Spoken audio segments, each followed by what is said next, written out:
Anda kembali di Indo Today, pemirsa. Pembatasan gratis ongkir kirim barang dalam aturan Kementerian Komunikasi dan Digital sempat menuai kontroversi. Ya, konsumen yang biasa belanja online dan gemar menggunakan promosi bebas ongkos kirim.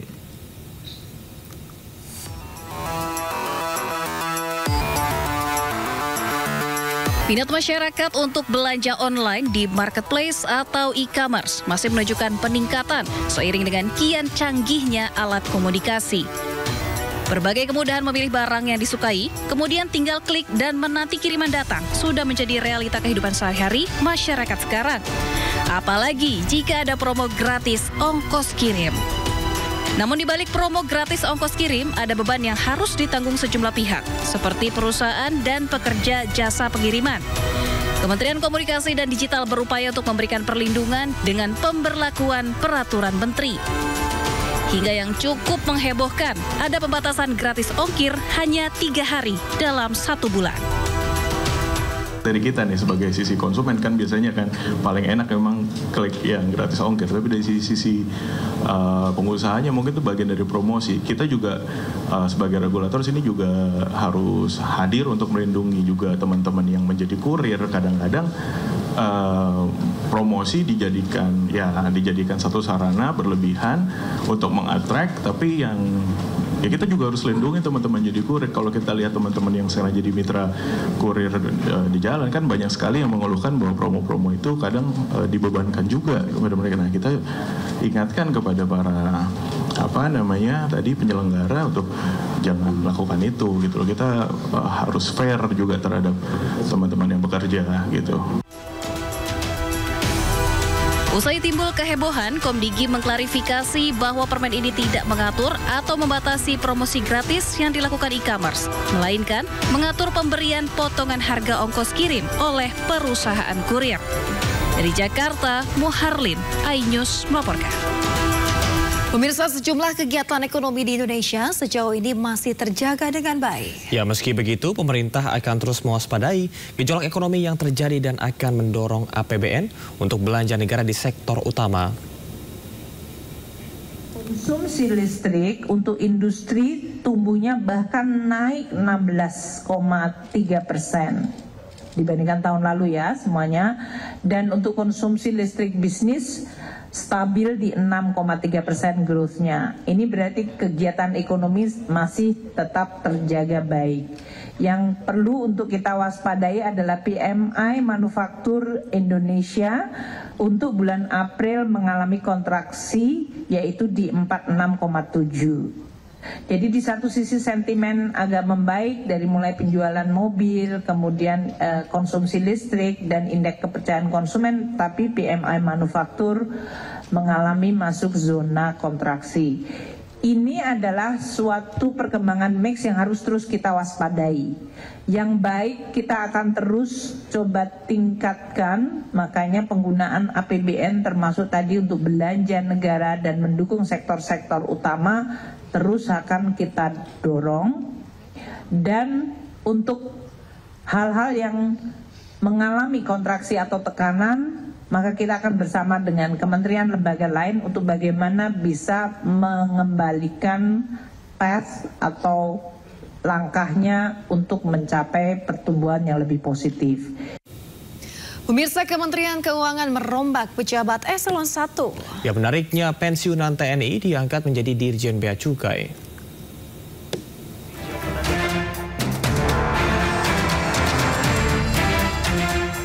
Menteri Keuangan Sri Mulyani Indrawati resmi merombak jajaran eselon 1-nya.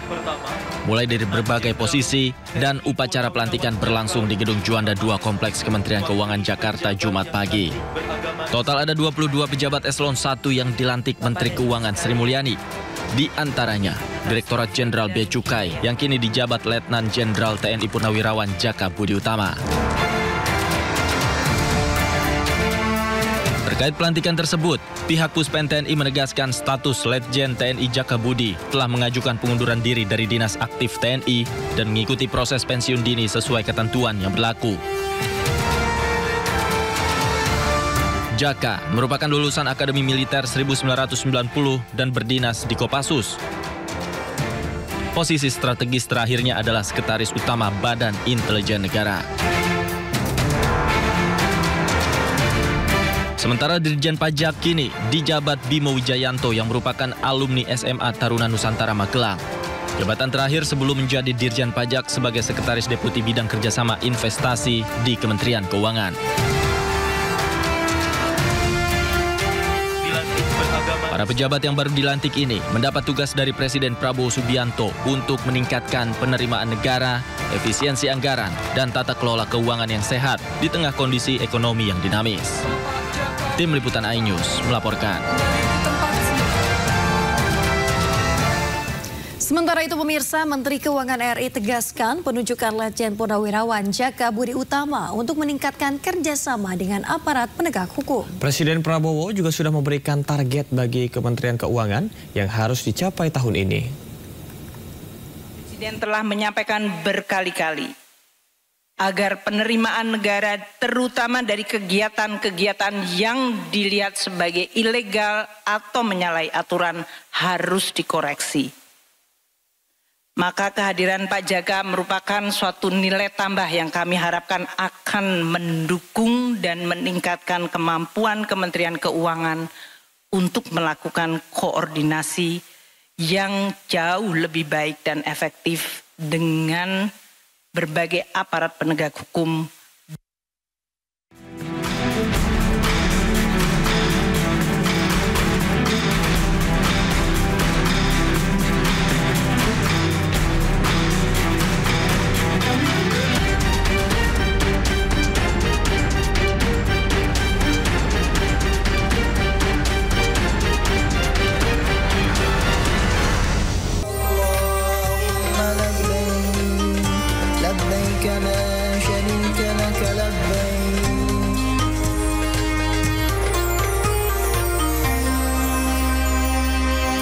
Pemirsa, otoritas Bandara Jeddah Arab Saudi menyediakan bus khusus yang disiapkan untuk mengantar jemaah lanjut usia atau lansia ke kota Mekah. Ya, fasilitas tersebut merupakan bentuk perhatian otoritas bandara kepada jemaah haji dari seluruh dunia.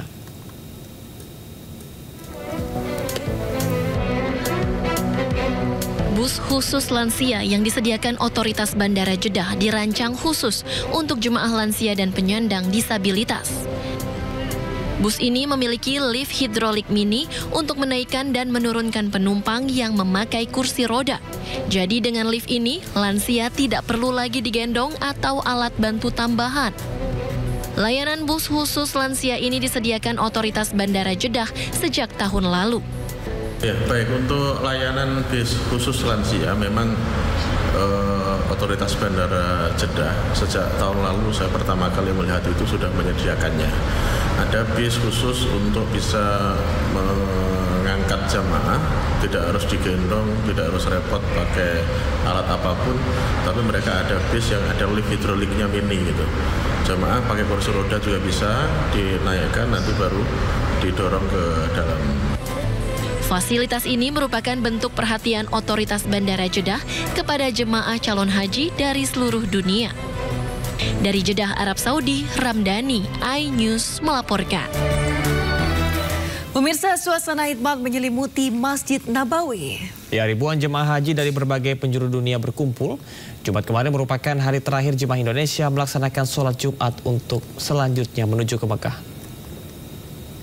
Kembali dipenuhi ratusan jemaah dari berbagai penjuru dunia termasuk dari Indonesia. Jumat ini menjadi momen spesial bagi para jemaah haji Indonesia karena merupakan sholat Jumat terakhir mereka di Madinah sebelum nantinya akan bertolak menuju ke Mekah.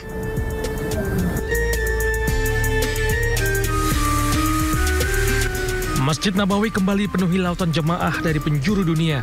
Jumat waktu setempat menjadi momen spesial bagi jemaah calon haji Indonesia yang merupakan sholat Jumat terakhir mereka di Madinah. Dengan penuh hikmat mereka melaksanakan sholat sunnah, memperbanyak zikir dan sholawat, serta mendengarkan khutbah Jumat.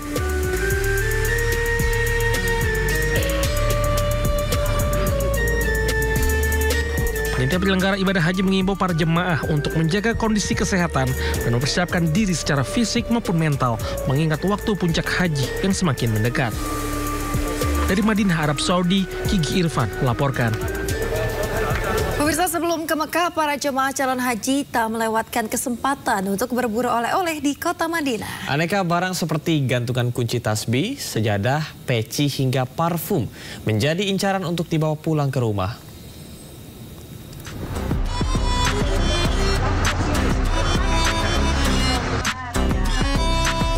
Pasar-pasar di sekitar Masjid Nabawi, Madinah, Arab Saudi menjadi magnet bagi para jemaah calon haji Indonesia.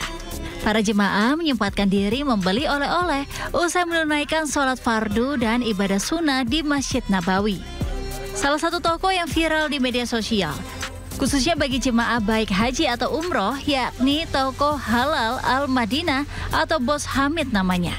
Di sini tersedia beraneka ragam barang yang bisa dijadikan buah tangan para jemaah untuk dibawa ke tanah air, seperti gantungan kunci, sajadah, parfum, tasbih, hingga peci. Selain harganya yang murah dengan barang berkualitas, pelayanan di sini juga fasih berbahasa Indonesia sehingga jemaah mudah berkomunikasi, apalagi dalam hal tawar-menawar. Tak usah khawatir, uang rupiah juga bisa digunakan loh untuk pembayaran di sini. Yang paling disuka belanja di sini, yakni banyak bonus yang diberikan cuma-cuma bagi kalian. Soalnya ini Bos Hamid, barangnya murah. Bos Hamidnya dengan karyawannya bisa bahasa Indonesia. Bisa pakai rupiah, uang Prabowo, karena Prabowo sekarang presiden kita, jadi pakai uang Prabowo. Karena Allah kasih saya rezeki banyak, saya harus kasih kan. Masa kamu kalau banyak rezekimu tidak dikasih, itu tidak enak nanti. Kan? Ubur-ubur ikan lele, jangan lupa memberle. Oleh-oleh khas haji menjadi bagian tak terpisahkan dari perjalanan spiritual. Meski sederhana, oleh-oleh ini punya makna mendalam bagi keluarga yang menanti di rumah. Dari kota Madinah, Arab Saudi, Kiki Irfan melaporkan.